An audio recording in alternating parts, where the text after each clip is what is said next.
ಎಲ್ಲರಿಗೂ ನಮಸ್ಕಾರ. ಭಗವದ್ಗೀತೆಯ ಅಧ್ಯಾಯ 1 ಅರ್ಜುನ ವಿಷಾದ ಯೋಗ. ಭಗವದ್ಗೀತೆಯ ಮೊದಲ ಅಧ್ಯಾಯವನ್ನು ಅರ್ಜುನ ವಿಷಾದ ಯೋಗ ಎಂದು ಕರೆಯುತ್ತಾರೆ. ಇದನ್ನು ಕಥೆಯ ರೂಪದಲ್ಲಿ ತಿಳಿಸಿಕೊಡುತ್ತೇನೆ ಬನ್ನಿ.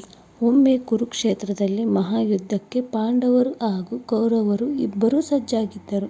ಅಂಧನಾದ ಧೃತರಾಷ್ಟ್ರನು ಕೌರವರ ತಂದೆ ಯುದ್ಧದ ವರದಿಯನ್ನು ತಿಳಿಯಲು ತನ್ನ ಸಚಿವೆ ಸಂಜಯನನ್ನು ಕೇಳಿದನು.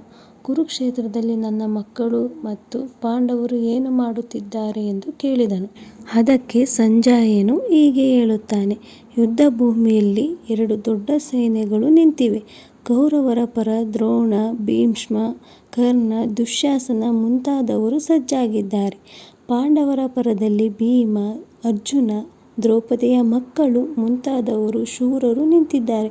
ಅವರೆಲ್ಲರೂ ಶಂಖ, ಬಿಗಿಲು, ಮದ್ದಳೆ ಬಾರಿಸಿ ಯುದ್ಧದ ಘೋಷಣೆ ಮಾಡುತ್ತಾರೆ.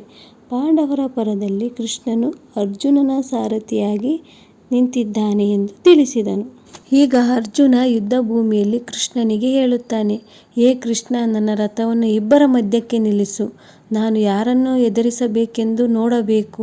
ರಥ ಮಧ್ಯದಲ್ಲಿ ನಿಂತಾಗ ಅರ್ಜುನನು ತನ್ನ ಸ್ವಂತ ಬಂಧುಗಳು, ತಾತ ಭೀಷ್ಮ, ಗುರು ದ್ರೋಣ, ಸಂಬಂಧಿಕರು, ಸ್ನೇಹಿತರು ಎಲ್ಲರೂ ಎದುರು ನಿಂತಿರುವುದನ್ನು ನೋಡಿ ದುಃಖಕ್ಕೊಳಗಾಗುತ್ತಾನೆ.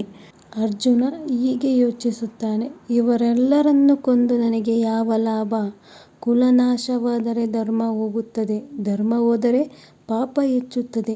ನಾನು ನನ್ನ ಸಂಬಂಧಗಳ ರಕ್ತದಲ್ಲಿ ಬದುಕುವುದು ಹೇಗೆ? ಅವನ ಹೃದಯ ತುಂಬ ಕರುಣೆಯಿಂದ ತುಂಬ ಕೈಕಾಲುಗಳು ನಡುಗುತ್ತವೆ. ಕಣ್ಣೀರು ಸುರಿಸುತ್ತಾನೆ. ಗಾಂಡೀವ ಕೆಳಗೆ ಜಾರುತ್ತದೆ. ನಂತರ ಕೊನೆಯಲ್ಲಿ ಅರ್ಜುನನು ಶ್ರೀಕೃಷ್ಣನಿಗೆ ಹೇಳುತ್ತಾನೆ: ನಾನು ಯುದ್ಧ ಮಾಡುವುದಿಲ್ಲ ಎಂದು. ಇದು ಭಗವದ್ಗೀತೆಯ ಮೊದಲ ಅಧ್ಯಾಯ.